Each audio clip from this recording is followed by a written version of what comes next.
Айыппұл, тағы да айыппұл. Саған да бәрі айнала тек айыппұлға толы сияқты ма? Бәлкім сен жай ғана көп заң бұзатын шығарсың. Күніне 3 айыппұл, 4 айда 700 мың теңге. Не дейсің бұған, Илон Маск мырза? Бірақ айыппұлдар аспаннан түспейтінен әрбір тәртіп бұзушылықтың артында жауапкершілік барын түсінетіндер де бар.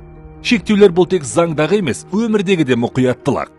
Кейбір елдерде мысалы тәртіп бұзған кезде тек айыппұл ғана емес, арнайы бал жүйесі де жұмыс істейді. Мына 700 мың теңге төлеген батыр сол елдердің бірінде әлдеқашан жүргізуші куәлігінен айырылатын еді. Қытайда қызыл жарыққа 2 рет өтсең жыл бойына берілген 12 ұпайың жойылады. Қалтаң қанша қалың болса да, бұл жерде айыппұлмен құтылып кете алмайсың.